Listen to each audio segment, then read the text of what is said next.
தானியேலின் ஜெபம் ஏன் கேட்கப்பட்டது என்கிற ஒரு தலைப்பை, என்கிற ஒரு கேள்வியை ஆண்டவர் எனக்கு தந்தார். அதையே நான் உங்களுக்கு முன்பதாக வைத்து பிரசங்கிக்க விரும்புகிறேன். தானியேலின் ஜெபம் ஏன் கேட்கப்பட்டது, எதனால் கேட்கப்பட்டது? இன்னைக்கு இந்த பூமியில நல்லா கவனித்தால் நம்ம ஆராதனை கூட வாரத்தில் 2-3 நாள் தான் செய்கிறோம். ஆனா ஜெபம் தினமும் 2-3 நேரம் பண்றோம். ஆமாவா இல்லையா? ஆமா. ஆராதனை கூட சிலருக்கு வாரத்தில் 1 நாள், சிலருக்கு 2 வாரத்தில் 1 நாள். ஆனா ஜெபம் தினந்தோறும் குறையாம 2 வேளையாகிலும் பண்ணிடுவோம். அப்போ ஜெபத்தை நம்ம அடிக்கடி செய்கிறோம். எப்போதுமே பார்த்தீங்கன்னா தேவனோடு நாம பேசுகிறோம். அது ரொம்ப ரொம்ப முக்கியம். அதை விட ரொம்ப முக்கியம் என்ன அப்படின்னா, தேவன் நம்மோடு கூட பேசணும். எத்தனை பேருக்கு புரியுது? நாம பேசுகிறது எவ்வளவு முக்கியமோ அதே போல தேவன் நம்மோடு பேசுகிறதும் அவ்வளோ முக்கியம். தேவன் வாரத்தில் 1 முறை 2 முறையாகிலும் பேசல அப்படின்னா ஏதோ சம்திங் ராங். ஏன் பேசல அப்படின்னு ஒரு கேள்வி நமக்குள்ள எழும்பணும். எத்தனை பேர் சொல்ல முடியும் கர்த்தர் என்னோடு கூட பேசுகிறார்? ஆராதனையில ஜெபிக்கும் போது, வேதத்தை வாசிக்கும் போது, தூங்கும் போது, சொப்பனத்தில் கூட கர்த்தர் என்னோடு கூட பேசுகிறார் அப்படின்னு நீங்க சொல்லுவீர்களானால் நீங்க பாக்கியவான்கள். ஹல்லேலூயா. ஏன்னா இந்த உலகத்திலேயே பெரியவர் என்று சொன்னார் அது ஒருவர் மட்டும்தான், அவர்தான் கர்த்தர். அவரே என்னோடு பேசுகிறார், உங்களோடு பேசுகிறார் அப்படின்னா இதை பார்க்கிலும் ஒரு பெரிய பாக்கியம் உலகத்துல வேற ஒன்றும் இருக்கவே முடியாது. கரங்களை தட்டி அந்த நல்ல தேவனை மகிமைப்படுத்துவோம். என்னோடு தேவன் பேசுகிறார். ஹல்லேலூயா. சோ தேவன் பேசணும், அதை நீங்க விரும்பணும். வாரத்தில் 1 முறையாகிலும் குறைந்தபட்சம் ஏதோ ஒரு காரியத்திற்காக, ஏதோ ஒரு வசனத்தை கொண்டு ஆண்டவர் பேசணும்.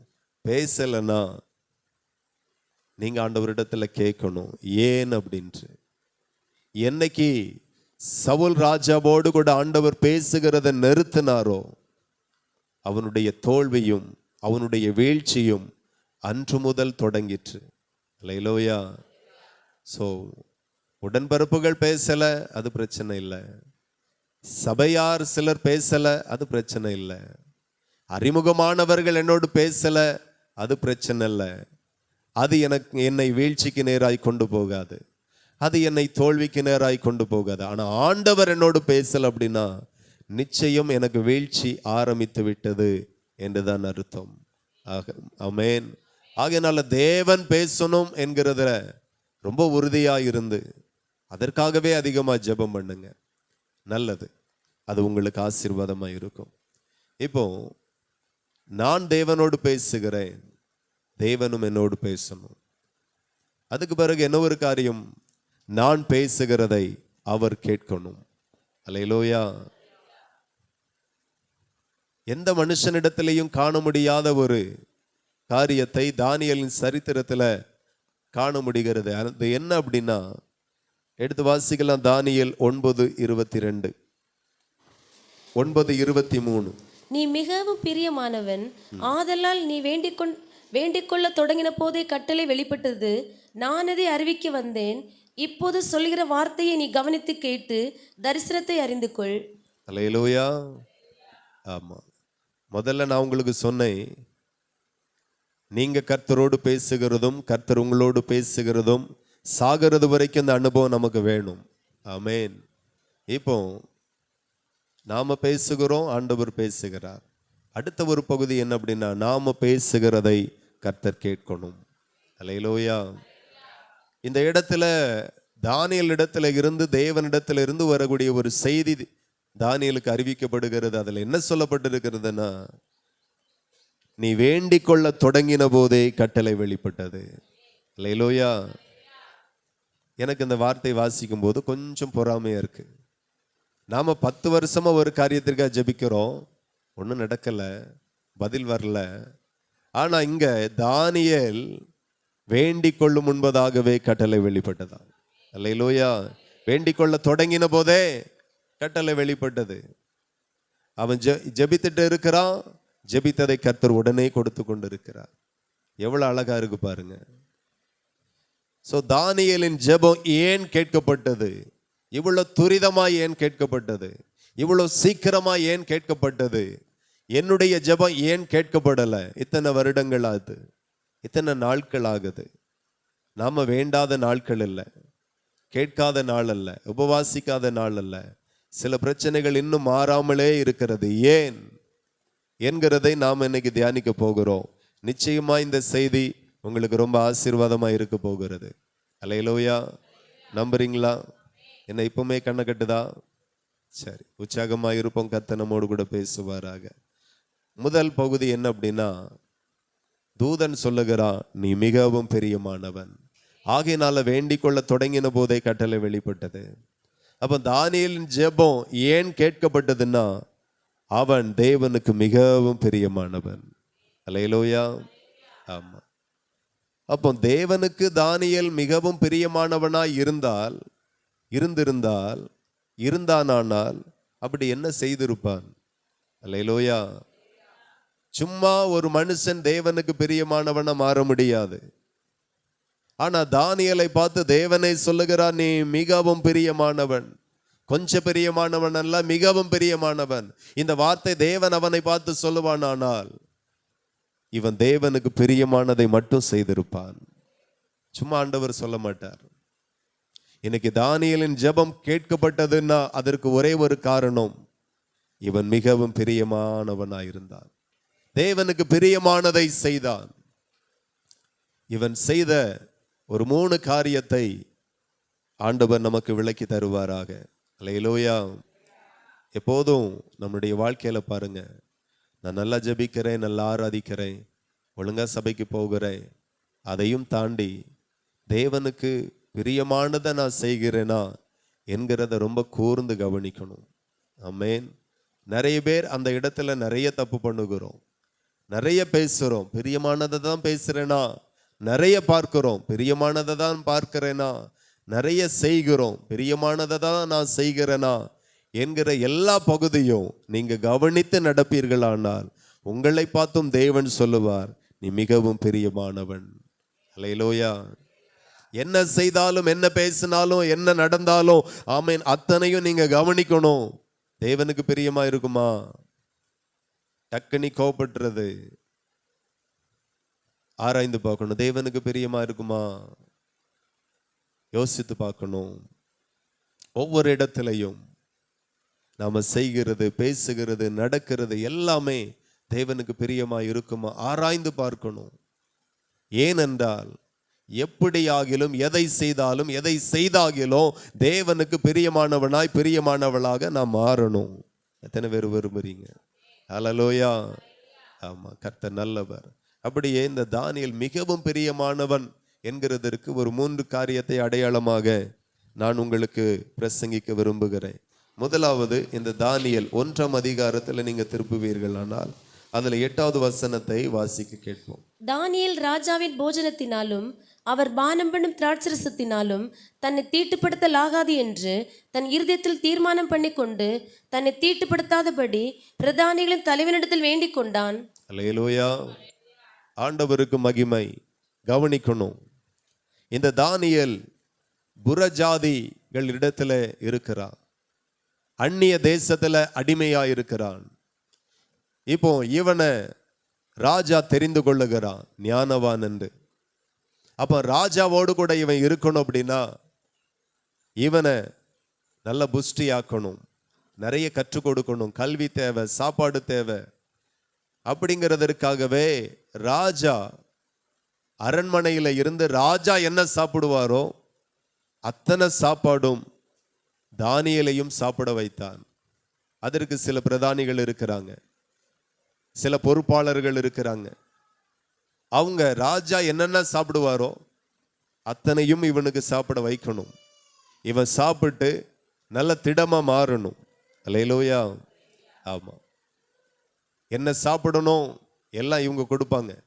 எப்படி சாப்பிடணும் அங்கெல்லாம் சொல்ல முடியாது. எனக்கு மீன் பிடிக்காது, எனக்கு காய்கறி பிடிக்காது, எனக்கு கீரை பிடிக்காது, அதெல்லாம் சொல்ல முடியாது. ராஜா என்ன சாப்பிட்றாரோ அத்தனையும் ராஜாவால தெரிந்து கொள்ளப்பட்ட இவர்களும் சாப்பிடணும்.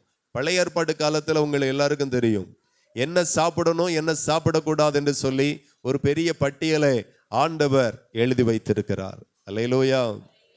அப்போ மிருக ஜீவன்களை எதை சாப்பிடலாம் எதை சாப்பிடக்கூடாது, அசை போடுகிறத சாப்பிடலாம், அசை போடாததை சாப்பிடக்கூடாது, அது தீட்டுள்ள மிருகம், அதை தொடக்கூடாது என்று சொல்லி ஆண்டவர் சொல்லி இருக்கிறார். அல்லேலூயா. ஆகையினால நீங்க கவனித்தால் பன்னி எல்லாம் சாப்பிட முடியாது. ஆமென். அது அசை போடாது. ஆனா மாடு அசை போடும். மாடு சாப்பிடலாம், ஆடு சாப்பிடலாம். சில மீன் ராஜா கொடுத்துருப்பார், பிள்ளைச்சரா மீன் நல்லா பொரிச்சு குழம்பு வச்சு தொக்கு மாதிரி வச்சு எல்லாம் கொடுத்துருப்பாரு, சாப்பிடு, முதுகு வலி வராது, உடம்புக்கு நல்லது அப்படின்ட்டு. ஆனா பைபிள் என்ன சொல்லுகிறதுனா, எது சுத்தமான மீன் பார்த்தா சிறகும் செதிலும் இல்லாத மீன் எல்லாம் அசுத்தமான மீன், அது சாப்பிடக்கூடாது, பட்டியல்ல இருக்கு. இப்போ இவனுக்கு அங்க அந்த மாதிரியான உணவு கொடுக்கப்படுகிறது. ஆனா அந்நிய தேசத்துல இருந்தாலும் நான் தேவன் விலக்கினதை நான் புசித்து குடித்து என்னை நான் ஒரு காலமும் தீட்டுப்பட விட மாட்டேன் என்று தன்னை பரிசுத்தமாய் காத்து கொண்டான். எத்தனை பேருக்கு புரியுது? எந்த இடத்துல இருந்தாலும் கர்த்தருடைய கண்கள் உங்களை பார்க்கிறது. நீங்க சிலர் சபையில ஒரு மாதிரி இருக்கிறாங்க, வீட்டுல ஒரு மாதிரி இருக்காங்க, வேலை செய்கிற இடத்துல ஒரு மாதிரி இருக்காங்க. எங்க இருந்தாலும் தேவனுடைய பார்வையில நீதிமான் என்கிற தகுதியை ஒரு நாளும் ஒருவரும் இழந்து போகவே கூடாது. எத்தனை பேருக்கு புரியுது? எங்க போனாலும் நீங்க நீங்களாகவே இருக்கணும், நீங்க தேவனுக்கு பிரியமானவர்களாக இருக்கணும். அதை தேவன் விரும்புகிறார். தானியேல் அந்நிய தேசத்துல இருந்தாலும் ராஜாவின் போஜனத்தினால தான் தீட்டுப்படக்கூடாது என்கிறதுல எச்சரிக்கையாயிருந்து ஜாக்கிரதையாயிருந்து தீட்டுள்ளதை தன்னை விட்டு அகற்றி விட்டார். எத்தனை பேரால முடியும்? ஹல்லேலூயா. ஆண்டவர் பார்க்கிறார். ஆண்டவரே என்ன மன்னிச்சிருங்க, ராஜா தாரா, நான் என்ன செய்ய சொல்லிருக்கலாம், ஆனா சொல்லல. தேவனுக்கு என்ன பிடிக்கும் அதை தான் நான் செய்வேன், தேவனுக்கு என்ன பிடிக்காது அதை செய்யவே மாட்டேன். ராஜா அரண்மனையில இருந்து திராட்சரசம் வருது, பியர் வருது, கோட்ரு வருது, சாராயம் வருது, நல்லா குடிச்சு நல்லா பயங்கரமா ஆகணும். ராஜா என்னெல்லாம் புசிக்கிறாரோ குடிக்கிறாரோ அத்தனையும் தானியேலுக்கு வருது. ஆனா தானியேலுக்கு தெரியும் எது பரிசுத்தம் எது அசுத்தம், எதை புசிக்கலாம் எதை புசிக்க கூடாது, எது தீட்டுள்ளது எது தேவனுக்கு பிரியமில்லை, அத்தனையும் ஒதுக்குகிறான். எனக்கு தேவனுடைய பிள்ளைகள், உங்க ஜெபத்தை ஆண்டவர் கேட்கணும் அப்படின்னா, உங்களோடு கூட கர்த்தர் பேசணும் அப்படின்னா, நீங்க உங்களை தீட்டுப்படுத்த விடாதபடி உங்களை நீங்க காக்கணும். அல்லேலூயா. வாலிப பிள்ளைகள் உங்க சரீரத்தை பரிசுத்தமாய் காத்துக்கொள்ளணும். சிலர் பேசி தீட்டுப்படுத்துகிறார்கள், சிலர் எதையோ ஒன்றை செய்து தீட்டுப்படுகிறார்கள், சிலர் எதையோ ஒன்றை புசித்து தீட்டுப்படுகிறார்கள். நான் சொல்லுகிறேன், தேவனுக்காக உங்களை காத்துக்கொள்ளுங்கள், தேவனுக்காக உங்களை காத்துக்கொள்ளுங்கள். மனுஷன் சொல்லுவான், உணர்வுகள் சொல்லும், இருதயம் சொல்லும், மனுஷனுடைய ஆவி சொல்லும், புசி குடி, சிகரெட் எடுத்துக்க, பான்பராக் சாப்பிடு, பாக்கு சவ. இப்பெல்லாம் நீ ரொம்ப தூரத்துல வந்துட்டா. ஆமா, உங்க பாஸ்டர் ராதாபுரத்தை சுத்திட்டு இருப்பாரு, அவர் பாக்கிய போறாரு. உங்க அப்பா அம்மா திருநெல்வேலி மாவட்டத்தையே சுத்திட்டு இருப்பாரு. நீ இப்ப ரொம்ப தூரத்துல இருக்கா, இங்க வந்து என்னதான் சாப்பிடலாம் என்னதான் செய்யலாம் யாருக்கு தெரிய போகுது? கூட இருக்கிறவனே சொல்லுவான், கொஞ்சம் குடிச்ச யாருக்கு தெரியும்? இப்போ காலேஜுக்கு உள்ளேயே எல்லாம் கிடைக்குது, சிறைச்சாலைக்கு உள்ளேயே எல்லாம் கிடைக்குது. ஒண்ணுமே கிடைக்காத ஒரு இடம்னா சபை மட்டும்தான். அல்லேலூயா. தீட்டுள்ளது எதுவும் இங்க கிடைக்காது, மற்ற எல்லா இடத்துலயும் உள்ளேயே கிடைக்குது. ஆமா, அன்னைக்கு ஒரு ஸ்கூலை பார்க்கிறேன், உள்ள இருந்தே தம் அடிச்சிட்டு இருக்கானுங்க பையன்மார் எல்லாம். இந்த 8ஆம் கிளாஸ் 9ஆம் கிளாஸ் பசங்க, வாலிப பிள்ளைகள் பீர் அடிக்கிற வீடியோ சமூக வலைதளத்துல வருது. ரொம்ப வேதனை. நினைக்குது, இங்க அடிச்சா யாருக்கு தெரியும், இங்க வச்சு புகைத்தால் யாருக்கு தெரியும்? நீ எங்க வச்சு புகைத்தாலும் ஒருவருடைய கண்கள் உன்னை பார்க்கிறது. ஒருக்காதான், சும்மா தானே. தீட்டுப்படுத்தாதுங்க. ஜெபிக்கிற வாய், துதிக்கிற வாய், தேவனை மகிமைப்படுத்துகிற வாய். இந்த வாயை தீட்டுப்படுத்திட்டு இதே வாயை வைத்து ஆண்டவரை நோக்கி நம்ம துதிக்கிறதும் ஜெபிக்கிறதும் ஆராதிக்கிறதும் கர்த்தருக்கு பிரியமா இருக்குமோ? ஒரு நாளும் இருக்காது. ஜெபம் ஏன் ஜெபம் கேட்கப்படணும் அப்படின்னா, நான் என்னை தீட்டுப்படுத்திட்டு வந்து ஜெபித்தால் அந்த ஜெபம் ஒரு நாளும் கேட்கப்படாது. தானியேல் தன்னை காத்து கொண்டான். ஆராதிக்கணும்னா உங்களை பேணணும், ஜெபிக்கணும் அப்படின்னா ஜெபிக்கிற உங்களை நீங்க பேணி காக்கணும். எப்படியும் இருப்பேன், ஆனா ஜெபிப்பேன். நெடுமுழங்காலில 1 மணி நேரம் என்னத்துக்கு? சீக்கிரம் முட்டு வலி வந்துடும். ஆமா, நெடுமுழங்காலில 2 மணி நேரம் எதுக்கு? இதை செய்யாம அது எதற்கு? தீட்டுப்படுத்திட்டு 1/2 மணி நேரம் முழங்கால ஜெபித்து எதற்கு? 1 மணி நேரம் முழங்கால ஜெபித்து என்ன அசைவை கொண்டு வர முடியும்? ஒன்னும் நடக்காது. ஒன்றை நீங்கள் புரிந்து கொள்ளுங்கள், என் ஜெபம் தேவனுக்கு எட்டணும் அப்படின்னா என்ன நான் பரிசுத்தமா காத்துக்கொள்ளணும். அல்லேலூயா. ஆமா, என்ன நான் பாதுகாக்கணும், என்ன நான் மெயின்டைன் பண்ணணும். ஒவ்வொரு வார்த்தையிலையும், ஒவ்வொரு செயல்களிலையும், ஒவ்வொரு பார்வைகளிலையும் என்ன நான் மெயின்டைன் பண்ணணும். கண்டதையும் பார்த்துட்டு, கண்ட விதத்தில் பார்த்துட்டு, ஆமா எல்லாம் இதில் என்ன இருக்கு அப்படின்னு நினைச்சிட கூடாது. என்னுடைய ஒவ்வொரு வார்த்தையும் பரிசுத்தமா இருப்பதாக. ஆண்கள் பெண்களோடு பேசும்போது, பெண்கள் ஆண்களோடு பேசும்போது ரொம்ப கவனமாய் பேசணும். தேவையானதை மட்டும் பேசுங்க, தேவையான அளவுக்கு பேசுங்க. அதை தாண்டி யாரும் பேச வேண்டாம். அல்லேலூயா. உங்களை தீட்டுப்படுத்த விடாதிருங்க. ஒரு வார்த்தை இச்சையை தூண்டும். ஆமென். ஒரு பார்வை இச்சையை தூண்டும். ஒரு பார்வையில ஒரு அசுத்தம் வரலாம், ஒரு வார்த்தையில ஒரு அசுத்தம் வரலாம்.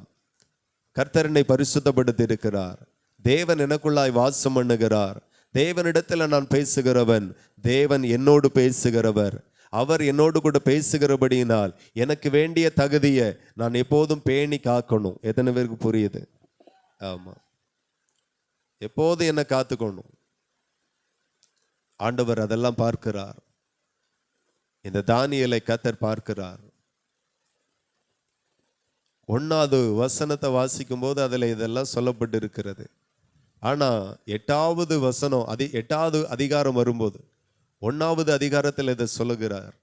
ஆனா 8வது அதிகாரம் வரும்போதுதான், தானியேலே நீ மிகவும் பிரியமானவன் என்று ஆண்டவர் அவனை குறித்து அறிவிக்கிறார். அல்லேலூயா. ஆமா, நீ மிகவும் பிரியமானவன், நீ ரொம்ப சூப்பர். எதனால் ஆண்டவர் சொன்னார்? தீட்டுப்படவே கூடாது. ஆகையினால தயவு செய்து சொல்லுகிறேன், படிக்க வெளியூருக்கு போறீங்க, படிக்க தூரத்துக்கு போறீங்க, படிக்க தூரத்துக்கு போறீங்க, ஸ்கூலுக்கு போக போறீங்க, வேலைக்கு போக போறீங்க, ஊரை விட்டு தூரமாய், சபையை விட்டு தூரமாய் எங்க போனாலும் நாங்க மட்டும்தான் உங்களுக்கு தூரமானவர்கள். நீங்க ஆராதிக்கிற தேவன் உங்களோடு கூட இருக்கிறார், சமீபமாய் இருக்கிறார். அதை ஒரு நாளும் மறக்காதுங்க. நீங்க தீட்டுள்ளதை வாயில வைக்கும் போது அவர் துக்கப்படுவார். தீட்டு உள்ளதை கையில எடுத்து புகைக்கும் போது ஆண்டவர் துக்கப்படுவார். அல்லேலூயா. ஏனென்றால் நம்முடைய தேவன் இந்த கோபுரத்திலேயோ இந்த ஆலயத்திலேயோ இல்ல, நம்முடைய தேவன் நம்முடைய சரீரமாகிய ஆலயத்தில் இருக்கிறார். இப்போ அவர் எதை தெரிந்து கொண்டார் அப்படின்னா, சரீரமாகிய இந்த ஆலயத்தை தெரிந்து கொண்டார். ஆமென். ஆகையினால தேவன் உங்களுக்குள் வாசமாய் இருக்கிறார், உங்களுக்குள் வருகிறார். அதை புரிந்து கொள்ளுங்க. என் தேவன் எனக்குள்ளா இருக்கும்படி நான் இடம் கொடுக்கணும். அவர் என்னோடு கூட இருக்கிறார், எனக்குள்ளா இருக்கிறார். ஆண்டவருடைய வார்த்தை சொல்லுகிறது, என்னை கனம் பண்ணுகிறவனை நானும் கனம் பண்ணுவேன். ஒருவர் எனக்குள்ளா இருக்கிறார், நீங்க அதை கனம் பண்ணி ஆகணும். ஒருவர் எனக்குள்ளா இருக்கிறார், நீங்க அவரை கனம் பண்ணி ஆகணும். கையில எடுக்காதுங்க, போதைக்கு அடிமையாகாதிருங்க, போதை பழக்கத்திற்குள்ள போகாதிருங்க. அல்லேலூயா. ஆமா, இன்றைக்கும் அரசியல்ல முன்னாள் முதலமைச்சருடைய மகன், இந்நாள் முதலமைச்சருடைய உறவு, ஆமா அதுல ஒரு பையன் இருக்கிறான். எல்லா செல்வம் செழிப்பும் இருக்கிறது, ஆனா போதை பழக்கம், அளவுக்கு அதிகமா போதை எடுத்து மூளை பாதிச்சிட்டு. சில போதை ஹார்ட்டை பாதிக்கும், நரம்பு பாதிக்கும், எலும்பு பாதிக்கும். ஆனா சில போதை மருந்து மூளையை பாதிக்கும். ஆனா சரீரத்துல ஏதோ ஒரு அவயத்தை அது கட்டாயம் பாதிக்கும். அல்லேலூயா. புயல வைக்கிறது, பீடி ஊதுறது, சிகரெட் ஊதுறது, மதுபானம், ஏதோ ஒரு அவயத்தை அது பாதிக்கும். இன்னைக்கும் கோமா ஸ்டேஜில் இருக்கிறார். பல வருஷமாகுது, விடுதலை இல்லை. எத்தனையோ லட்சங்கள் கோடிகளை செலவழிச்சாச்சு, வெளிநாட்டுக்கெல்லாம் கொண்டு போய் பார்த்தாச்சு. இன்னைக்கும் படுக்கதா. ஆனால் கர்த்தர் உங்களை நல்லா வச்சிருக்கிறார். கரங்களை தட்டி ஆண்டவரை மகிமைப்படுத்துங்க. தேவன் என்ன நல்லா வச்சிருக்கிறாரு. என் பிள்ளைய ரொம்ப நல்லா வச்சிருக்கிறாரு. ஆமென், ஹல்லேலூயா. உங்க தேவன் உங்களை ரொம்ப நல்லா வச்சிருக்கிறார். சரீரம் கிடக்கும் முன்பதாக, சரீரம் பாதிக்க முன்பதாக, படைத்த தேவனுக்கு முன்பதாக உங்களை விட்டு கொடுங்க, உங்களை ஒப்பு கொடுங்க. இந்த சரீரம் இயேசு கிறிஸ்துவினுடைய இரத்தத்தினால மீட்கப்பட்ட சரீரம். இந்த சரீரம் இயேசுவின் இரத்தத்தினால கழுவப்பட்ட சரீரம். உங்களை மீட்கக்காக இயேசு என்கிற தேவனுடைய குமாரன் சிலுவையில் அறையப்பட்டிருக்கிறார். இரத்தத்தை சிந்தி ஜீவனையே கொடுத்திருக்கிறார். ஹல்லேலூயா. நான் சொல்லுகிறேன், என் தேவனுக்கு அவருடைய குமாரனை விட நீங்களும் நானும் ரொம்ப முக்கியமானவர்கள். எத்தனை பேர் அதை உண்மை என்று சொல்லி நம்புகிறீங்க? நீங்க ரொம்ப முக்கியமானவர்கள். பிதாவாகிய தேவனுக்கு அவருடைய குமாரனாகிய இயேசு கிறிஸ்துவை விட நீங்களும் நானும் ரொம்ப முக்கியமானவர்கள். ஆகையினால தான் சொந்த குமாரன் என்றும் பாராமல் உங்களுக்காக அவரை பலியாக்கினார். கரங்களை தட்டி ஆண்டவரை மகிமைப்படுத்துங்க. ஹல்லேலூயா. உங்களுக்காக ஒரு தேவகுமாரன் பலியாகி இருக்கிறார். ஆமா, உங்களுக்காக தான் அந்த பூமியில இறங்கி வந்தார். அதனால புரிஞ்சுக்கோங்க, போத பக்கம் போகாதிருங்க. ஆமா, சில சிட்டில எல்லாம் 5 ரூபாய்க்கு பாக்கு கிடைக்கும், போட்டா கொஞ்சமா போதை வரும். அதுதான் ஆரம்ப ஸ்டேஜா இருக்கும். வேண்டாம். சரீரத்தை தீட்டுப்படுத்திட்டு ஆராதிச்ச பிரயோஜனம் இல்லை, ஊழியம் செய்தால் பிரயோஜனம் இல்லை, ஜெபம் பண்ணி பிரயோஜனம் இல்லை. ஆகையினால தீட்டுப்படுத்தாமல் நம்ம ஆராதிக்கும் போது பரலோகமே சந்தோஷப்படும். அல்லேலூயா. ஆண்டவருடைய வார்த்தை என்ன சொல்லுகிறது என்றால், ஒரு பாவி மனம் திரும்பினால் பரலோகத்தில் மிகுந்த சந்தோஷம். அல்லேலூயா. மனம் திரும்பினாலே பரலோகம் மகிழ ஆரம்பிச்சிரும். நீங்க மனம் திரும்பிட்டீங்க, இந்த பாவத்திலிருந்து, இந்த தீட்டில இருந்து, இந்த அசுத்தத்திலிருந்து, இந்த வழியில இருந்து நீங்க மனம் திரும்பிட்டீங்கன்னா உங்களை பார்க்கிற மற்றவர்கள் சந்தோஷப்படுகிறார்களோ இல்லையோ, உறவுகள், உடன்பிறப்புகள், உற்றார்கள், உறவினர்கள், நண்பர்கள் சந்தோஷப்படுகிறார்களோ இல்லையோ, ஆனா பரலோகத்தின் தேவன் ரொம்ப ரொம்ப சந்தோஷப்படுவார். முழு பரலோகமே சந்தோஷப்படும். சில நேரம் நம்ம வீட்டு பிள்ளைகள் திருந்தி வாழும் போது சிலருக்கு துக்கமாயிரும். நான் என்னதோ நினைச்சேன், இவன் என்னதோ மாறிட்டானு சிலருக்கு துக்கமாயிரும். ஆனா மொத்த பரலோகமும் சந்தோஷப்படும் ஒரு பாவி மனம் திரும்பினால். ஆகையினால தன் சரீரத்தை பாதுகாத்தான். அரசாங்கத்தில் இருக்கிறான். அரசாங்கத்தில் இருந்து ராஜா குடிக்கிற எல்லா திராட்சை ரசமும் இவன் கட்டாயம் குடித்தே ஆகணும். போத வரக்கூடிய திராட்சை ரசம் எல்லாம் கொடுக்கப்பட்டது. இன்னைக்கும் இராணுவத்தில் இருக்கிறது, ஒயின் குடிக்கணும். நல்ல நல்ல பிராண்டு கொடுப்பாங்க. இராணுவத்தில் இருந்தாலும் சரி, எங்க இருந்தாலும் சரி, நம்மை தீட்டுப்பட விடவே கூடாது. இந்த சரீரத்திற்கு சொந்தக்காரர், இந்த சரீரத்திற்கு உரிமையாளர் நான் அல்ல, என் தேவனாகிய கர்த்தர் ஒருவர் மட்டுமே. அல்லேலூயா. ஆமா, அவர்தான் இதற்கு எஜமான், நீங்கள் அல்ல. உங்க இஷ்டத்திற்கு இதை செய்ய முடியாது, பயன்படுத்த முடியாது. அப்படியே இந்த தானியேல் தீட்டுள்ளதை எதையுமே தொடல. எனக்கு வேண்டாம், தீட்டுள்ளது எனக்கு வேண்டாம், இந்த போதை எனக்கு வேண்டாம், இந்த உணவுகள் எனக்கு வேண்டாம், எல்லாத்தையும் வெறுக்கிறான். எல்லாத்தையும் மொத்தமா வெறுக்கிறான். அல்லேலூயா. தன்னை காத்து கொண்டான். ஆகையினாலே தானியேலின் ஜெபம் கேட்கப்பட்டது. அல்லேலூயா. அப்போ ஜெபம் கேட்கப்படணும்னா உங்க வாழ்க்கையை பரிசுத்தமாக்கணும், உங்களை பரிசுத்தப்படுத்தணும். இதெல்லாம் செய்துட்டு ஜெபிப்பீர்களானால் உங்க ஜெபத்தை பரலோகத்தின் தேவன் கேட்பார். அல்லேலூயா. தேவனுக்கு மகிமை உண்டாகட்டும். இப்போ இயேசு கிறிஸ்து ஒரு வார்த்தை சொல்லுகிறார் புதிய ஏற்பாட்டு காலத்தில். வாசிப்போம். மார்க் 7:15. மார்க் 7:15. மனுஷனுக்கு புறம்பே இருந்து அவனுக்குள்ளே போகிறதென்றும் அவனை தீட்டுப்படுத்த மாட்டாது, அவன் உள்ளத்திலிருந்து புறப்படுகிறவைகளை அவனை தீட்டுப்படுத்தும். அல்லேலூயா. இப்போ புதிய ஏற்பாட்டுல ஒரு காரியத்தை சொல்லப்பட்டிருக்கிறது, அதையும் நீங்க கவனிக்கணும். இயேசு கிறிஸ்து சொல்லுகிறார், உள்ளத்திலிருந்து புறப்படுகிறவைகளையே மனுஷனை தீட்டுப்படுத்தும் என்கிற ஒரு பிரமாணத்தை ஆண்டவர் கற்றுத் தருகிறார். அல்லேலூயா. அப்போ உள்ளத்துல இருந்து என்ன புறப்படணுமோ அது மட்டும்தான் புறப்படணும். ஆமென். ஆமா, உள்ளத்துல இருந்து புறப்படுகிற சில வார்த்தையினால நமக்கு தீட்டு வரும். அதற்கு நம்ம ஜாக்கிரதையா இருக்கணும். அல்லேலூயா. வெளிப்படுத்தின விசேஷம் 21:27 நம்ம வாசித்தால், வெளிப்படுத்தின விசேஷம் 21. தீட்டுள்ளதும் அருவருப்பையும் பொய்யையும் நடப்பிக்கிறதுமாகிய ஒன்றும் அதில் பிரவேசிப்பதில்லை. ஆட்டுக்குட்டியானவர் ஜீவ புஸ்தகத்தில் எழுதப்பட்டவர்கள் மாத்திரம் அதில் பிரவேசிப்பார்கள். அல்லேலூயா.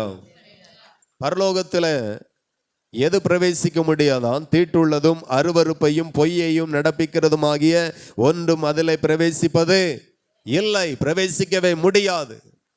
அப்போ பரலோகத்துக்கு போகணும்னாலும், பூமியில இருக்கிற என்னுடைய ஜெபம் பரலோகத்துக்கு கேட்கப்பட வேண்டுமையானாலும், தீட்டு உள்ளது நம்ம வாழ்க்கையில இருக்கக்கூடாது, நமக்குள்ள இருக்கக்கூடாது.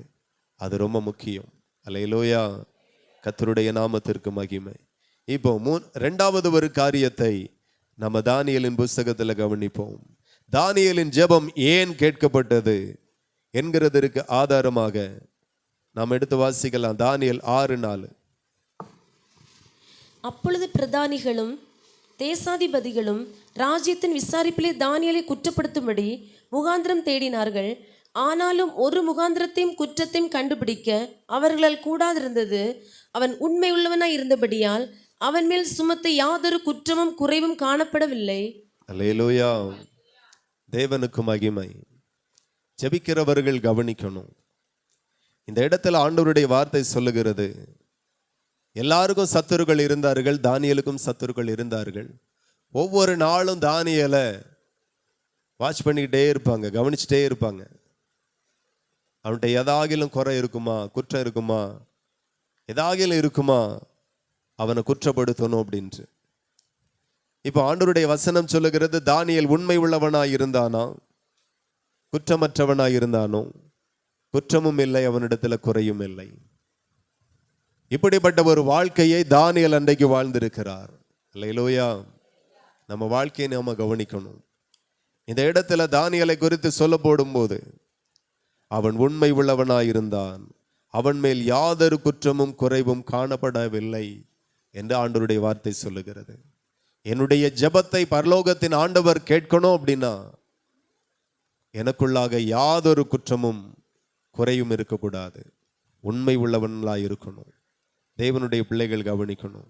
ஒரு வேலை செய்கிறீங்க, ஒரு வியாபாரம் செய்கிறீங்க, ஒரு தொழில் செய்கிறீங்க, ஒரு கூலி வேலைக்கு போறீங்க, அந்த வேலைகளில் எல்லாம் உண்மை உள்ளவர்களாய் இருங்க. ஆமென். இன்னைக்கு நிறைய இடங்களில் கூலி வேலை செய்கிறவர்களை பார்க்கிறோம். கூலி அதிகம், வேலை குறைவு. ஆமா, இப்படிதான் இருக்கு. கூலி அதிகம், ஆனா வேலை குறைவு. வேலை செய்கிறது இல்லை, ஆனா போறது வேலைக்கு தான் போறது, ஆனா செய்யறது இல்லை. நிறைய பேர் வீட்டில இருந்தே தீர்மானம் பண்ணுவாங்க, இன்னைக்கு இவ்வளவுதான் வேலை செய்யணும், எவ்வளவு முடிவா செய்யணும், அந்த மாதிரி எல்லாம் இல்லை, இவ்வளவுதான் செய்யணும் ஒரு தீர்மானம் இருக்கும். நான் சொல்லுகிறேன், வேலையை தந்த ஆண்டவர், வேலை செய்யக்கூடிய பலனை தந்த ஆண்டவர், எஜமானுக்கு நான் எவ்வளவு உண்மையா இருக்கிறேன் என்கிறதையும் கர்த்தர் பார்க்கிறார். யோசேப்பை ஆண்டவர் உயர்த்தும் போது அவனை சும்மா உயர்த்தல, அவனை ஆண்டவர் பார்த்தார். போத்திபார் வீட்டில் அவன் உண்மை உள்ளவனாயிருந்தான். வீட்டினுடைய எல்லா பொறுப்புகளையும் கொடுத்தாலும் அவன் எல்லாவற்றிலையும் உண்மை உள்ளவனாயிருந்தான். கர்த்தர் அதெல்லாம் பார்க்கிறார். அவன் தகப்பனுக்கு மாத்திரம் உண்மை உள்ளவனாய் இல்லை, வேலை செய்கிற இடத்திலே உண்மை உள்ளவனாயிருந்தான், சிறைச்சாலைக்குள்ளாக உண்மை உள்ளவனாயிருந்தான். ஆண்டவர் பார்க்கிற இடம் ஒரு இடம் மாத்திரமல்ல, அநேக இடங்களிலே கர்த்தர் நம்மை பார்க்கிறார். அல்லேலூயா. குடும்பத்தில் கர்த்தர் உங்களை பார்க்கிறார். குடும்பத்துக்கு நீங்க எப்படிப்பட்டவர்கள்? ஆண்டவர் குடும்பத்தில் இருக்கும்போது கர்த்தர் உங்களை பார்க்கிறார். சபையில கர்த்தர் உங்களை பார்க்கிறார். சபைக்கு நீங்க எப்படிப்பட்டவர்கள்? ஆகையினால கர்த்தர் நம்மை குடும்பத்திலே வைத்திருக்கிறார், சபையிலே வைத்திருக்கிறார், ஊழியத்திலே வைத்திருக்கிறார், சமுதாயத்திலே வைத்திருக்கிறார், வேலைகளிலே வைத்திருக்கிறார். எல்லா இடத்திலையும் கர்த்தர் நம்மை கண்காணிக்கிறார். சிலர் குடும்பத்தில் ஒரு மாதிரி, சிலர் சபையில் ஒரு மாதிரி, சிலர் வேலையில ஒரு மாதிரி, சிலர் அந்தரங்கத்துல ஒரு மாதிரி. எல்லா இடத்திலையும் கர்த்தர் கவனிக்கிறார். அல்லேலூயா. ஆமா, எல்லா இடத்திலையும் கவனிக்கிறார். எப்படி இருக்கிறோம்? யோசேப்பை ஆண்டவர் கவனித்தார். வேலையில ரொம்ப பர்ஃபெக்டா இருக்கிறான். கர்த்தர் நம்மை குடும்பத்தில் வைத்திருக்கிறார். குடும்பத்தில் கணவன் மனைவிக்கு உண்மையாகவும், மனைவி கணவனுக்கு உண்மையாகவும், பெற்றோர் பிள்ளைகளுக்கு பிரியமாகவும், பிள்ளைகள் பெற்றோருக்கு பிரியமாகவும் இருக்கணும். தேவனுடைய பிள்ளைகள் கவனிக்கணும். இன்னைக்கு நிறைய பேர் அப்படி இல்லை. அல்லேலூயா. ஆமா, கணவன் மனைவியை நேசிக்கணும், மனைவி கணவனுக்கு கீழ்ப்படியணும். இன்னைக்கு அதுவும் குடும்பத்தில் இல்லை. குடும்பத்தில் ஒரு மாதிரி, சபையில் ஒரு மாதிரி இருக்காதுங்க. குடும்பத்தில் எப்படி இருக்கணுமோ அப்படி குடும்பத்தில் இருங்க. சபையில் எப்படி இருக்கணுமோ அப்படி சபையில் இருங்க. பரலோகத்தின் தேவன் ரொம்ப சந்தோஷப்படுவார். அல்லேலூயா. ஸோ யோசேப்பை எல்லா இடத்திலையும் ஆண்டவர் கவனித்தார். ரொம்ப பர்ஃபெக்டா இருந்தான். கர்த்தர் அவனை உயர்த்தினார். கர்த்தர் அவனை ஆசீர்வதித்தார். இந்த தானியேலையும் நாம பார்த்தோம்னா தேவனுக்கு உண்மையா இருக்கிறான், சாப்பாட்டுல உண்மையா இருக்கிறான், ஜெபத்துல உண்மையா இருக்கிறான். தானியேல் இடைவிடாமல் 3 வேளை ஜெபித்த ஜெபம் நம்ம பார்க்கிறோம். தெய்வீகத்துல தேவனுக்கு செய்கிற காரியம் ரொம்ப சரியா இருக்கிறான். எஜமானுக்கு செய்ய வேண்டிய இடத்துல ரொம்ப சரியா இருக்கிறான். ஸோ எல்லா இடத்திலையும் தேவனை சந்தோஷப்படுத்தணும், கர்த்தரை பிரியப்படுத்தணும். எத்தனை பேருக்கு புரியுது? அது தேவன் ரொம்ப எதிர்பார்ப்பார். இன்னைக்கு நிறைய பேருடைய வாழ்க்கையில் அப்படி இல்லை. இன்னைக்கு நம்முடைய வாழ்க்கையை மாற்றணும், நம்முடைய சூழ்நிலைகள் எல்லாம் மாறணும். இன்னைக்கு அநேகருடைய ஜெபம் கேட்கப்படாமல் போனதற்கு இதுவே முதல் காரணமாய் இருக்கிறது. இன்றைக்கு இதை புரிந்து கொண்டு நீங்க வாழுவீர்கள். ஆனால் நான் சொல்லுகிற இன்று முதல் ஜெபத்தில் எவைகளை கேட்பீர்களோ அவைகளெல்லாம் நீங்க பெற்றுக்கொள்வீர்கள். ராஜா எஸ்தரை பார்த்து கேட்கிறார், உன் விண்ணப்பம் என்ன, உன் வேண்டுதல் என்ன? அது என் ராஜ்யத்தில் பாதி மட்டும் இருந்தாலும் நான் தருகிறேன் என்று சொல்லி, உங்க விண்ணப்பம் எவ்வளவு பெருசா இருக்கட்டும், அதை கர்த்தர் உங்களுக்கு அருளுவாராக. ஹல்லேலூயா. கர்த்தர் நல்லவர். ஒரே ஒரு பாடலை பாடி ஆண்டவரை நாம மகிமைப்படுத்துவோம். அக்கினியில் நடந்து வந்தோம், ஆனால் சேதம் ஒன்றும் இல்லையப்பா. கண்ணீரை கடந்து வந்தோம், நாங்க மூழ்கி போகவில்லையப்பா. அக்கினியில் நடந்து வந்தோம், ஆனால் சேதம் ஒன்றும் இல்லையப்பா. தண்ணீரை கடந்து வந்தோம், நாங்க மூழ்கி போகவில்லையப்பா. உங்க கிருபை எங்களை விட்டு இமை பொழுதும் விலகலப்பா. உங்க கிருபை எங்களை விட்டு இமை பொழுதும் விலகலப்பா. எங்கள் தேவன் நீர், எங்கள் ராஜா நீர், நாங்கள் போற்றிடும் எங்கள் கண்மாலை நீர்.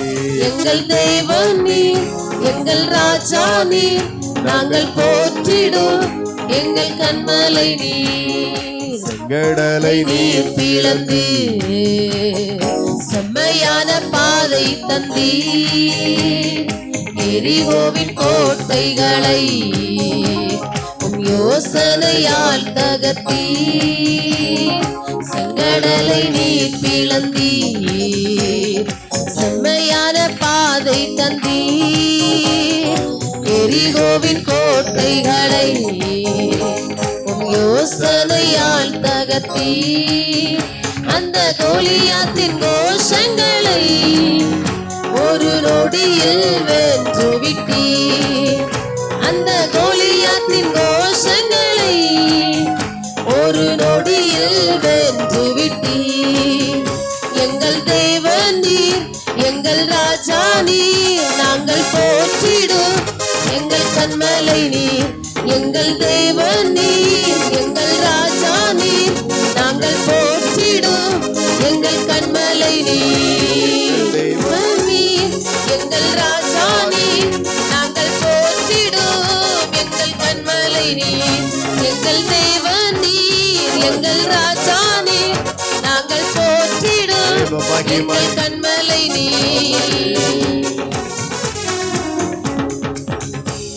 ஹல்லேலூயா, ஹல்லேலூயா. ஆண்டவருக்கு மகிமை உண்டாகட்டும். இன்று முதல் என்னுடைய ஜெபம் கேட்கப்பட போகிறது. அநேக நாட்களாக நான் மண்டாடி கொண்டிருக்கிற என்னுடைய எல்லா ஜெபங்களும் இன்றைக்கு தேவன் கேட்டு பதிலை தரப்போகிறார். ஹல்லேலூயா. அப்ப தேவனுக்கு மகிமை உண்டாகட்டும். தேவனுடைய பிள்ளைகள் கவனிக்கணும். இந்த தானியேலை குறித்து நாம பார்க்கிறோம். தானியேல் தான் தீட்டுப்பட விடாதபடி, ராஜாவின் போஜனத்தினால தான் தீட்டுப்படாதபடி போஜனத்தின் நிமித்தமாய் தன்னை காத்து கொண்டான். அதோடு மட்டுமல்ல, அவனுக்கு கொடுக்கப்படுகிற எல்லா வேலைகளிலேயும் அவன் உண்மை உள்ளவனாயிருந்தான். ஒரு குற்றமும் செய்யாதவனாயிருந்தான். வேலைகளில் ஒரு குறைவும் இல்லாதவனாயிருந்தான். ஆமென். ஆமா, நம்முடைய வாழ்க்கையில இந்த மாதிரியான காரியங்கள் எல்லாம் நமக்குள் இருப்பதாக. வெறும் ஜெபத்தை வைத்து ஒன்றும் செய்ய முடியாது. ஜெபிக்கிறவர்களுக்கு இத்தனை தகுதிகளும் இருக்கணும். அப்பந்தான் அந்த ஜெபம் குடும்பத்திற்குள் ஒரு அசைவை கொண்டு வரும், சபைக்குள் ஒரு அசைவை கொண்டு வரும், தேசத்திற்குள் ஒரு அசைவை கொண்டு வரும். எத்தனை பேர் நம்புகிறீங்க?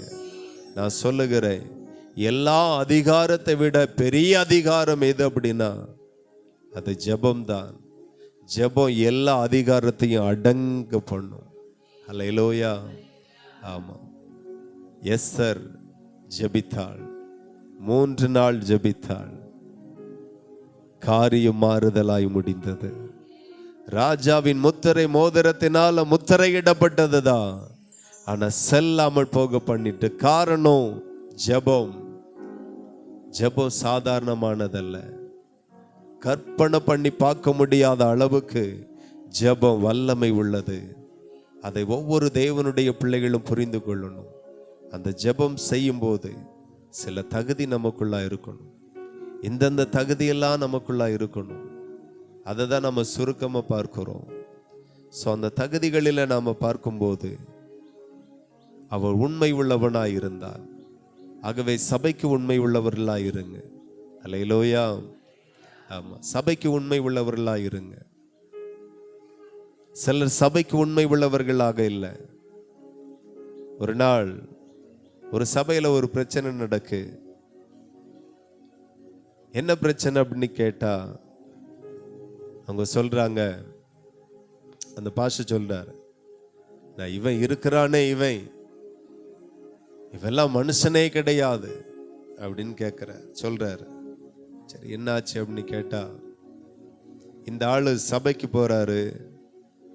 தான் போகிற சபைக்குள்ளாய் வரக்கூடிய ஒவ்வொரு குடும்பத்திலையும் இவர் நல்லா பழகுவார், நல்லா ஐக்கியம் வச்சுக்குவார், நல்லா எல்லார்ட்டையும் அன்பா இருப்பார். இருந்துட்டு அந்த பாஸ்டர் குடும்பத்திற்கு விரோதமா, அந்த சபைக்கு விரோதமாய் ஒவ்வொரு குடும்பத்திலையும் போய் ஃபோன் பண்ணி பேசுவார். அவருக்கு காணிக்க கொடுக்காதுங்க. அல்லேலூயா. ஆமா, அவர் நல்லா தான் இருக்கிறாரு. ஆமா, அவருக்கு காணிக்க கொடுக்காதுங்க. அவர் ரொம்ப நல்லா தான் இருக்கிறாரு. ஏன் அவ்வளோ கொடுக்குறிய? யாருக்கு காணிக்க பெட்டியில் 100 ரூபா போடுங்க. அல்லேலூயா. சபைக்குள்ள இருந்து உபதேசம் சரியில்லைன்னா நீங்க சொல்லலாம், என்கிட்டே சொல்லலாம். ஆனா சபைக்கு விரோதமா இந்த மாதிரியான வேலைகள் நிறைய சபைகள்ல நடக்கிறது. ஆண்டவர் அதெல்லாம் பார்க்கிறார். இது தேவன் எனக்கு தந்த சபை. அல்லேலூயா. கர்த்தர் எனக்கு தந்திருக்கிற சபை. நான் வளரும்படி, அபிஷேகத்தில் பலனடையும்படி, எழும்பி பிரகாசிக்கும்படி, ஆண்டவருடைய வருகைக்கு நான் ஆயத்தப்படும்படி கர்த்தர் எனக்கு தந்திருக்கிற இந்த சபை. அவர் வருகிற வரைக்கும் இந்த சபையை நான் நேசிப்பேன். எத்தனை பேருக்கு புரிகிறது? சபைக்குள்ளதான் இருக்கிறாங்க, ஆனா சபை குறித்து நல்ல எண்ணம் இல்லை. சபை குறித்து, சபை ஊழியக்காரனை குறித்து நல்ல மனசு இல்லை. ஆனா தானியேல் புறஜாதி தேசத்துல இருக்கிறான். ராஜா புறஜாதி, கர்த்தரை அறியாதவன். ஆனா அவன் மூலமாய் கொடுக்கப்படுகிற எல்லா வேலைகளுக்கும் அவன் உண்மை உள்ளவனாய் இருந்தான். அல்லேலூயா. ஒரு குற்றமும் இல்லை. அவனுக்கு கொடுக்கப்பட்ட வேலைகள் எல்லாம் உண்மை முத்தமாய் செய்து முடிக்கிறான். ஆண்டவர் நல்லவர். அவர் சொல்றாரு, இவன் இன்னைக்கு என்ன இதை பண்றான், ஏற்கனவே ஒரு நாள் அந்த சபைக்கு போகாதுங்க, வேற சபைக்கு போங்கன்னு சபைக்குள்ள இருக்கிறவனே சொல்றான். எத்தனை விதத்துல சபைக்கு விரோதமாய் ஜனங்கள் பேசுகிறார்கள். கர்த்தர் பார்த்துட்டே இருக்கிறார். ஹல்லேலூயா. உபதேசம் சரியில்லையா, கண்டிப்பா சொல்லணும். உங்களுக்கு சத்தியம் தெரியுது, தெரியாம ஒருத்தங்க போறாங்க சத்தியம் இல்லாத இடத்துக்கு, நீங்க கண்டிப்பா சொல்லணும். அது நீங்க தேவனுக்கு செய்கிற ஊழியமா இருக்கும். ஹல்லேலூயா. ஆமா. ஆனா ஒரு சத்தியமுள்ள சபைக்கு போகிறவனை யாரும் கெடுக்க கூடாது, யாரும் தடுக்க கூடாது, யாரும் வஞ்சிக்க கூடாது. ஹல்லேலூயா. தேவனுக்கு அது பிரியமா இருக்காது. அப்போ இந்த தானியேலை குறித்து நாம பார்க்கும்போது அவன் உண்மை உள்ளவனாய் இருந்தான். மூன்றாவது ஒரு காரியம் எடுத்து வாசிக்கலாம். தானியேல் 6:10. தானியேலோ வென்றால் அந்த பத்திரத்துக்கு கையெழுத்து வைக்கப்பட்டதென்று அறிந்த போதிலும் தன் வீட்டுக்குள்ளே போய் தன் மேல் மறையிலே எருசலேமுக்கு நேராக பலகணிகள் திறந்திருக்க அங்கே தான் முன் செய்து வந்தபடியே தினம் 3 வேளையும் தன் தேவனுக்கு முன்பாக முழங்காற்படியிட்டு ஜெபம் பண்ணி ஸ்தோத்திரம் செலுத்தினான். அல்லேலூயா. கர்த்தருடைய நாமத்திற்கு மகிமை உண்டாகட்டும். தானியேல் தேவனுக்கு முக்கியத்துவம் கொடுத்தான். அல்லேலூயா. ஆமா. தானியேலின் ஜெபம் கேட்கப்பட்டதற்கு ஒரு பெரிய ரகசியம் என்ன அப்படின்னா, தானியேல் தேவனுக்கு முக்கியத்துவம் கொடுத்தான். எதற்கு முக்கியத்துவம்? ஜெபத்திற்கு முக்கியத்துவம், ஆராதனைக்கு முக்கியத்துவம், தேவனை துதிக்க முக்கியத்துவம். வேதத்தை மூடி வச்சிட்டு மேல பாருங்க. அல்லேலூயா. தூங்கிடக்கூடாதுல்ல. ஆமா, நிமிர்ந்து பார்க்கணும். தூங்குனா கழுத்து இப்படி நிமிர்ந்து நிக்காது, அது இப்படி போகும். சரி, கர்த்தர் நல்லவர். இப்போ தானியேலை ஆண்டவருக்கு ஏன் ரொம்ப பிடிக்கும் அப்படின்னா, தேவனை தேடுகிறதற்கு ரொம்ப முக்கியத்துவம் கொடுப்பான், ஜெபிக்கக்கு ரொம்ப முக்கியத்துவம் கொடுப்பான், துதிக்கக்கு ரொம்ப முக்கியத்துவம் கொடுப்பான். தினமும் 3 வேளை ஜெபிக்கிறவன் என்ன ஜெபிப்பான் அப்படின்னு நீங்க பார்த்தீங்கன்னா, ஆண்டவருடைய வசனம் சொல்லுகிறது, அங்கே தான் முன் செய்து வந்தபடியே தினமும் 3 வேளையும் தன் தேவனுக்கு முன்பதாக முழங்கால் படியிட்டு ஜெபம் பண்ணி ஸ்தோத்திரம் செலுத்தினான். ஹல்லேலூயா. முழங்கால் படியிடுகிறது தேவனுக்கு முன்பதாக அவரை பணிந்து கொள்ளுகிறதற்கு அடையாளம். எத்தனை பேருக்கு புரியுது? அப்போ தேவனுக்கு முன்பதாக அவன் தினந்தோறும் 3 வேளையும் பணிந்து கொள்ளுவான். நான் ஒன்றும் இல்லை. ஹல்லேலூயா. தினந்தோறும் தேவனை பணிந்து கொள்ளுங்க. நான் என்று சொல்லக்க நான் ஒன்றுமே இல்லை, என்னை வாழ வைத்திருக்கிறார் தெய்வம். ஒவ்வொரு நாளும் தேவனுடைய பாதத்துல பணிந்து கொள்ளுங்க. ஆண்டவரே, நான் ஒன்றும் இல்லை, எல்லாமே நீங்க தான். குடும்பம் நல்லா இருக்கிறதற்கு அவர்தான் காரணம், வீடு நல்லா இருக்கிறதற்கு அவர்தான் காரணம், சரீரம் சுகமாய் இருக்கிறது அவர்தான் காரணம். அவருக்கு முன்பதாக பணிந்து கொள்ளுங்க. அல்லேலூயா. இந்த சபைக்கு வந்தாலும் சரி, எந்த சபைக்கு போனாலும் சரி, போன உடனே முழங்கால் படியிடுங்க. எவ்வளவு பணிய முடியுமோ பணியுங்க, உணர்வோடு அதை செய்யுங்க. தேவனை பணிந்து கொள்ளுங்கள். தானியேல் அந்த தேசத்துல ஒரு உயர் அதிகாரியாய் இருந்தாலும், பதவியில இருந்தாலும், பொறுப்புகளில் இருந்தாலும், தேவனுக்கு முன்பதாக வரும்போது அவருக்கு முன்பதாக தன்னை பணிந்து கொள்ளுவான். ரொம்ப பணிந்து கொள்ளுவான்.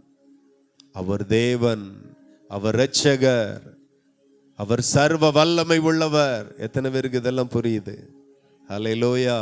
நான் மனுஷனுக்கு முன்பதாக பணியல, ஆண்டவருக்கு முன்பதாக நான் பணிகிறேன். அவர் சாதாரணவர் அல்ல, அவர் சர்வ வல்லமை உள்ள தேவன். அந்த உணர்வு நமக்குள்ள வரணும் தினந்தோறும். சிலருக்கு ஜெபிக்கல, ஒன்றும் பிரச்சனை இல்லை, பிரச்சனையா தெரியல. ஆராதிக்கல, பிரச்சனையா தெரியல. வேதத்தை வாசிக்கல, பிரச்சனையா தெரியல. அதெல்லாம் ஒரு மேட்டராகவே இல்லை அவங்களுக்கு. அப்படி நமக்கு கண்டிப்பா இருக்கக்கூடாது. ஜெபிக்க கூடாது என்று சொல்லி தேசத்துல சட்டமிட்டாலும், ஜெபிக்கிறவர்கள் சிங்க கபிக்குள்ளாய் போடப்படுவார்கள் என்று சொல்லி சட்டம் இயற்றி வைத்திருந்தாலும் அவன் அதை அசட்டையே பண்ணல, அதெல்லாம் கவனிக்கவே இல்லை. என் தேவனை நாம் பணிந்து கொள்ளணும், முக்கியத்துவம் கொடுக்கிறான் தேவனுக்கு. வாழ்க்கையில நிறைய தடைகள் வரும், தேவனை ஆராதிக்க தடைகள் வரும், ஜெபம் பண்ணக்கு தடைகள் வரும், கர்த்தரை பணிந்து கொள்ளக்கு தடைகள் வரும், கர்த்தருக்காய் கொடுக்கிறதுல தடைகள் வரும், கர்த்தருக்காய் வாழுகிறதுல நிறைய தடைகள் வரும். எவ்வளவுதான் நமக்கு தடைகள் வந்தாலும் அத்தனை தடைகளையும் உடைத்து என் தேவனை நான் பணிந்து கொள்ளுவேன் என்கிற ஒரு இருதயம் தானியேலுக்கு எல்லாம் இருந்தது. அந்த இருதயம் உங்களுக்குள்ளாய் இருக்கணும், உங்களுக்குள்ளாய் வரணும். எத்தனை பேருக்கு புரியுது?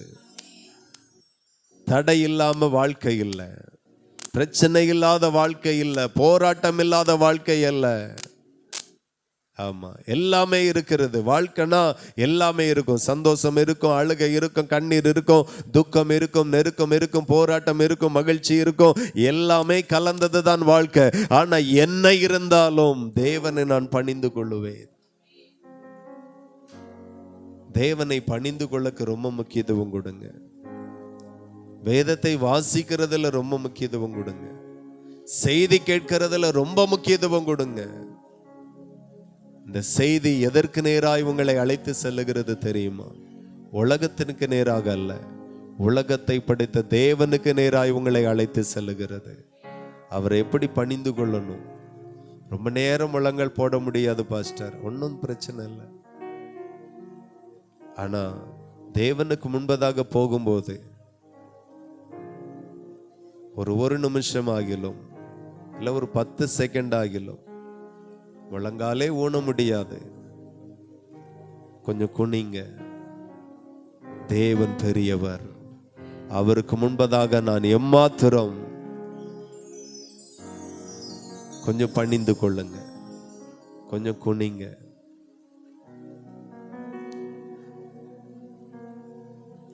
கொஞ்சம் ஸ்தோத்திரம் பண்ணுங்க.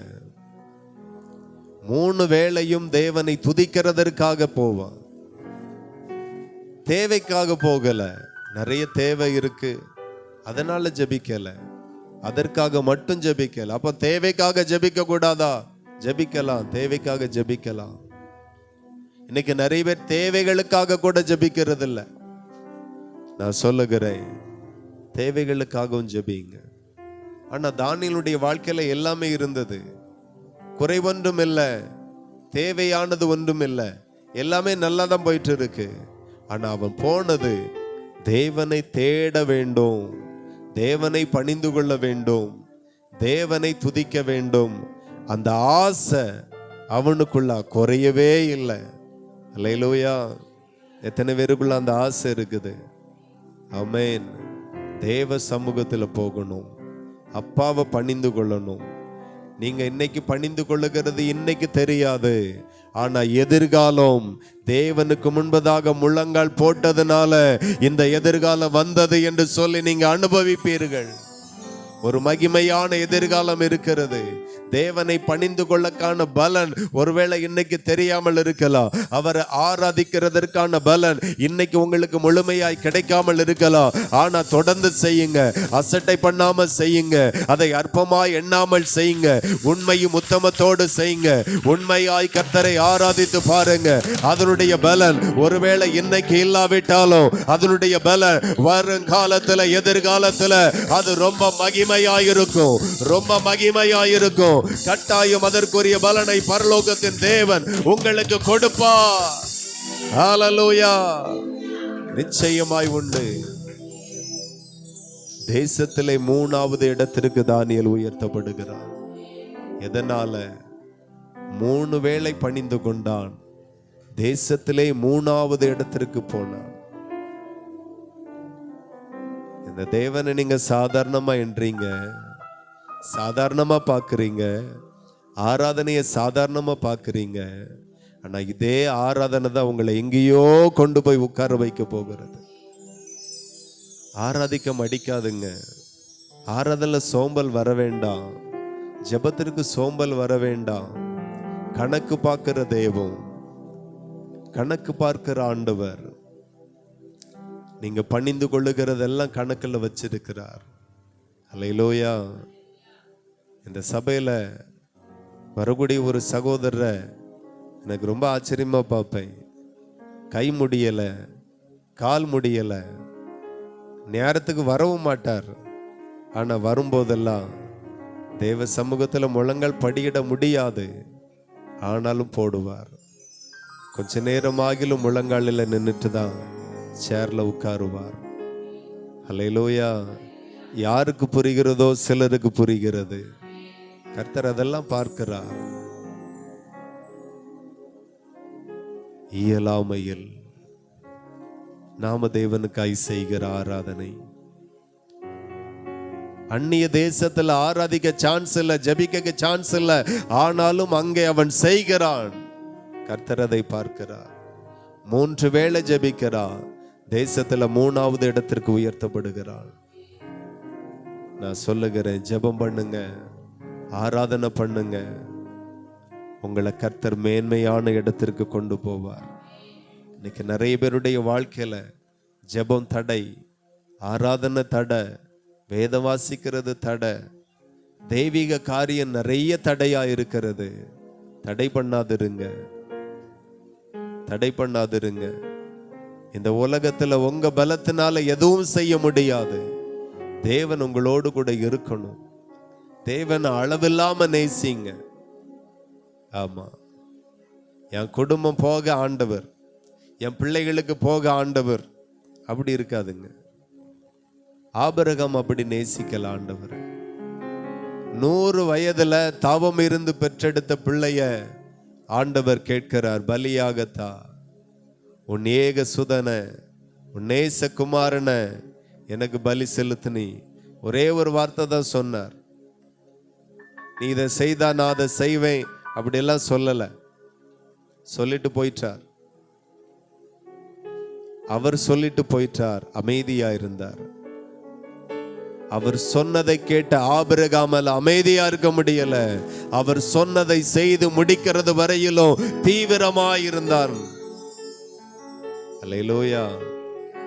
தன் பிள்ளைகளிலேயும் தேவனை முக்கியத்துவப்படுத்தினான் ஆபிரகாம். அல்லேலூயா. அந்த இருதயம் தேவனுக்கு முன்பதாக. அதான் ஆண்டவரும் எந்த இடத்திலையும் தன்னை வெளிப்படுத்தும் போது, அறிமுகப்படுத்தும் போது இவண்ணமாய் சொல்லுவார், நான் ஆபிரகாமின் தேவன். அல்லேலூயா. சொல்றாரா இல்லையா?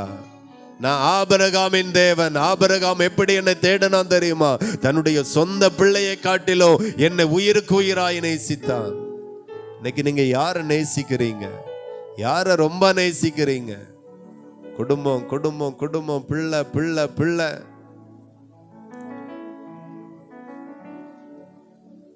தாவீது ஜீவனை காட்டிலும் தேவனை நேசித்தான். 40 நாள் கோலியாத் வந்து ஒத்தைக்கு வா, நீ தேவ மனுஷன் தானே, தேவ பிள்ளை தானே, இஸ்ரவேல் ஜனங்கள் தானே. இஸ்ரவேலை நிந்தித்தான், கர்த்தருடைய சேனையை நிந்தித்தான், கர்த்தரால் அபிஷேகம் பண்ணப்பட்ட ராஜாவை நிந்தித்தான், கர்த்தரையே நிந்தித்தான். 40 நாள் கேட்டுக்கொண்டிருக்கிறார்கள். ராஜா கேட்கிறான், அதிபதிகள் கேட்கிறாங்க, யுத்த வீரர்கள் கேட்கிறாங்க, பலசாலிகள் கேட்கிறாங்க, பொறுமையாயிருந்தாங்க. ஆனா ஒரு நாள் கூட அதை கேட்டுட்டு தாவீதால சும்மாவே இருக்க முடியல. அவன் அவ்வளவாய் அவரை நேசித்தான். எத்தனை பேருக்கு புரியுது? யாரும் ஒத்தைக்கு ஒத்த கோலியாத்துக்கு முன்பதாக போக துணியல, தாவீது போனான். அவனால தேவனை நிந்திக்கிறத பார்த்துட்டு சும்மா இருக்க முடியல. கோலியாத் பயங்கரமா நிந்திக்கிறான், கர்த்தருடைய சேனையை நிந்திக்கிறான், கர்த்தருடைய ஜனத்தை பயங்கரமாய் நிந்திக்கிறான். அதை கேட்டுட்டு ஒரு பொழுது கூட அவனால சும்மா இருக்க முடியல. இந்த விருத்த சேதனம் இல்லாதவன் எம்மாத்திரம் என் தேவனை நிந்திக்கிறானே. அவன் போனான், கோலியாத்தோடு மோதுமடி போனான். ஆகவே அவனை பார்த்துதான் கர்த்தர் சொன்னார், தாவீது என் இருதயத்திற்கு ஏற்றவன். எத்தனை பேருக்கு புரியுது? கண்ணெல்லாம் கட்டுதான் என்ன? தாவீதின் இருதயத்திற்கு ஏற்றவர். எல்லாவனும் பார்த்துட்டு சும்மா இருக்கிறான். நான் தாவீதால சும்மா இருக்க முடியல பாருங்க. போய் கேட்கிறான், யுத்தம் பண்ணுகிறான். அவனுக்கு சரியான வயசு கூட, யுத்தத்திற்கு போகக்கூடிய வயசு கூட வரல. இன்னும் வாலிபண்ணி கூட சொல்லப்படல. இளைஞன், சின்ன பையன், சிறுவன். அப்போவே ஆண்டவரை நேசிக்கிற இருதயம் அவ்வளவா இருந்திருக்கு.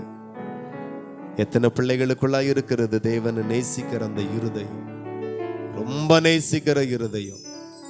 தேவன் தேவன் தேவன். வீடு இரண்டாவது, குடும்பம் இரண்டாவது, ஆசைகள் இரண்டாவது, முதல்ல இயேசு இயேசு இயேசு. நாம மெய்யான தேவன் இயேசு என்று அறிந்த போதும் அவருக்காய் வாழக்கு மனதில்லாதவர்களாய் இருக்கிறோம். ஆனா அவர்கள் மெய்யான தேவன் இயேசு என்று அறிந்த போது அவருக்காக மட்டுமே வாழ தன்னுடைய வாழ்க்கையை அர்ப்பணித்தார்கள். எத்தனை பேருக்கு புரியுது? இன்னைக்கும் இந்த பூமியில எத்தனையோ அதிபதிகளுக்கு, எத்தனையோ பதவியில இருக்கிறவர்களுக்கு மெய்யான தேவன் இல்லை. ஆனா அவர் உங்களுக்கு தன்னை வெளிப்படுத்துகிறார். அவரை எப்படி தேடணும்னு வெளிப்படுத்துகிறார். அவரை எப்படி பணிந்து கொள்ளணும்னு வெளிப்படுத்துகிறார். அவர் என்ன விரும்புகிறார் என்று சொல்லி உங்களிடத்துல வெளிப்படுத்துகிறார். இன்றைக்காக நீங்க மனம் திரும்புவீர்களானா அவருக்கு பிரியமான ஜனமாயிருப்பீர்கள்.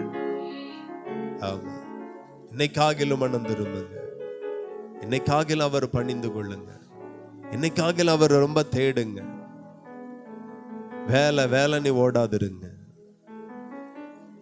வேலையெல்லாம் தானா வரும்.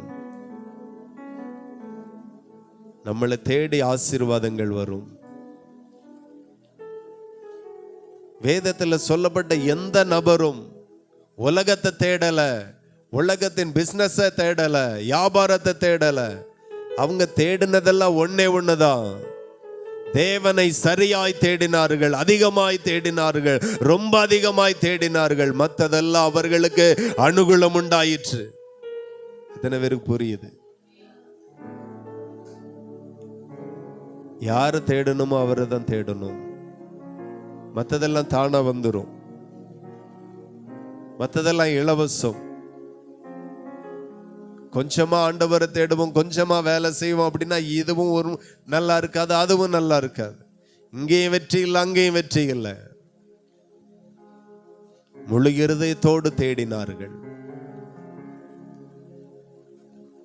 ராஜ்யம் வெற்றியாயிருந்தது, யுத்தங்கள் வெற்றியாயிருந்தது, காரியங்கள் ஜெயமாயிருந்தது. தேவனை தேடுகிறதெல்லாம் அதிக கவனம் செலுத்தினார்கள். தானியேலின் காரியம் ஜெயமாயிருந்துச்சாம். ஹல்லேலூயா. சோ தேவனை தேடுகிறதில் அதிக கவனம் தேவை, அதிக கவனம் தேவை. சின்ன வயசுல இருந்தே அதிகமாய் தேவனுக்கு நேரம் கொடுங்க. தேவனுக்காய் நம்ம கொடுக்கிற ரொம்ப சூப்பரான பகுதி என்ன அப்படின்னா நேரத்தை கொடுக்கணும். ஹல்லேலூயா. ஆமா, 11:30 மணிக்கு முடிகிற ஆராதனை 12 மணிக்கு முடிச்சா முகம் ஒரு மாதிரி போகக்கூடாது. ஆமா, நிறைய பேருக்கு ஒரு மாதிரி போயிடும். அதில் ரொம்ப சந்தோஷமா இருக்கணும். வாரது லேட், ஆனா போறது மட்டும் கரெக்டா போயிடணும் எல்லாருக்கும். சரி, என்ன செய்ய? நீங்க லேட்டா வந்தாலும் நான் கரெக்டா முடிக்கணும். சட்டம் அப்படித்தானே வச்சிருக்கு, முடிச்சிருவோம். ரொம்ப ஆண்டவரை தேடுங்க.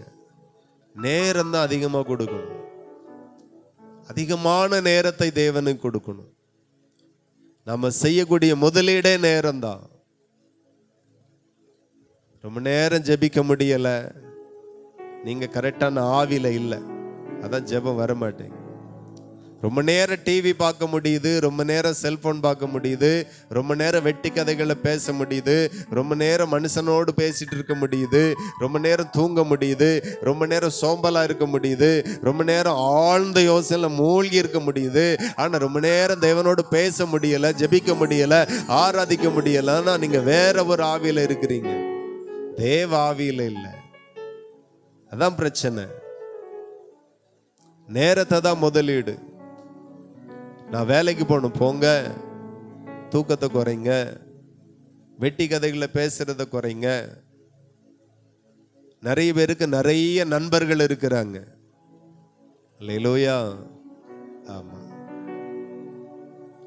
உதவிக்குன்னு வரக்கு அவர் மட்டும்தான் வரணும். நிறைய நண்பர்கள், நிறைய பேச வேண்டியது இருக்கு, நிறைய தொடர்புகள் இருக்கு. ஒருவரோடு தொடர்பு இல்ல, உலகத்தோடு தொடர்பு என்ன கொண்டு வர போகுது? ஆமா, ஜீவன் பிரியும் போது ஒருவரும் கூட வர முடியாது. மருத்துவமனையில படுத்து இருக்கும் போது ஒருவரும் கூட நிற்க முடியாது. உறவுகள் வெளியே இருக்கும். அறிவுமானவர்கள் தூரத்திலிருந்து விசாரிப்பார்கள். பக்கத்துல வந்து தொட்டு அற்புதம் செய்கிறவர் இயேசு கிறிஸ்து மட்டுமே. ஹல்லேலூயா. அவர்தான் பக்கத்துல வந்து நிற்பார், அவர்தான் தூக்கி எடுப்பார். யாருக்காக நேரம் ஒதுக்கணும்னு தெரியல, யாருக்காக நேரம் அதிகமா கொடுக்கணும்னு தெரியல. தப்பு தப்பா வாழ்றோம். மகிமை பார்க்க முடியல, ஜெயத்தை பார்க்க முடியல. வாலிப பிள்ளைகள் எல்லாம் செல்போன் ரொம்ப நேரம் யூஸ் பண்ணாதுங்க. போன் வந்தா எடுங்க. முன்னாடி எல்லாம் செல்போன், முன்னாடி எல்லாம் போன் ஹால்ல இருக்கும், இல்லைன்னா 10 வீடு தள்ளி இருக்கும். போன் வந்தா கூப்பிடுவாங்க, அப்படிதானே? நாம போவோம் போன் பேசிட்டு வந்துடுவோம். அதுக்கு பிறகு இப்போ வாட்ச் ஒர்க்கா வரும். இப்போ அப்படி இல்லை, எங்க போனாலும் போனை கொண்டுட்டே போக வேண்டியதா இருக்கு. ஆமா, கூடவே போன் இருக்கு. முன்னாடி தேவைக்கு தான் பேசுவோம், தேவைக்கு தான் போன். இப்போ தேவையில்லாததற்கு எல்லாமே போன் தான். ஆமா, எல்லாத்துக்கும் போன் ரொம்ப யூஸ் பண்றோம். படிப்புக்கு யூஸ் பண்றேன்னு தப்பு இல்லை. ஆமா, வேலை விஷயமா யூஸ் பண்றேன்னு தப்பு இல்லை. சும்மா சோசியல் மீடியாவே பார்த்துட்டு இருக்கிறது, ரீல்ஸை பார்த்துட்டு இருக்கிறது, அதில் சினிமாவை பார்த்துட்டு இருக்கிறது, அவ்வளோ நேரம் இருக்குல்ல.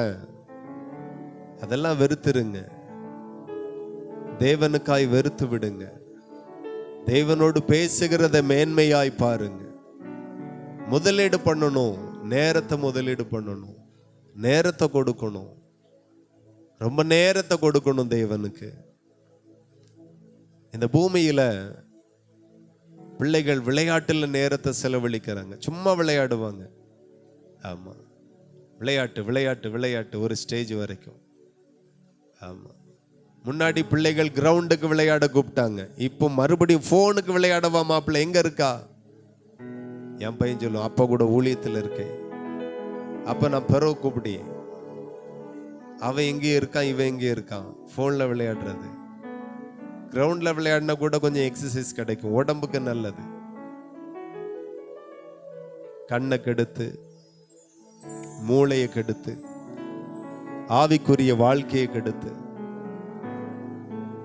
எப்போதும் போன்ல இருக்காதுங்க. அல்லேலூயா. எப்போதுமே ரொம்ப போனை பார்க்காதுங்க. தேவ செய்தியை கேட்கக்காக போன் ஆன்ல இருக்கட்டும், பாடலை கேட்கணும், அதுவும் ரொம்ப இல்லை. தேவனோடு நெருங்கக்கு உங்கள் ஆயத்தப்படுத்துங்க. இந்த தானியேல் ஆசீர்வதிக்கப்பட்டது. தினந்தோறும் 3 வேளை ஜெபம், தேவனுக்கு முக்கியத்துவம் கொடுத்து வாழ்ந்தார். ரொம்ப முக்கியத்துவம் கொடுங்க. தேவனுக்கு முக்கியத்துவம் கொடுத்த எல்லா ராஜாக்களும் ஆசீர்வாதமாய் இருந்தார்கள். அல்லேலூயா. தேவ வார்த்தைக்கு முக்கியத்துவம் கொடுத்த எல்லாருடைய ராஜ்யங்களும் நிலைத்தது. நீங்க தேவனுக்கு முக்கியத்துவம் கொடுங்க, உங்க வீடு நிலை நிற்கும், உங்க தொழில் வியாபாரம் நிலை நிற்கும், உங்க குடும்பம் நிலை நிற்கும், உங்க பிள்ளைகள் ஆசீர்வாதமா இருப்பார்கள், நீங்க ரொம்ப ஆசீர்வாதமா இருப்பீர்கள். அல்லேலூயா.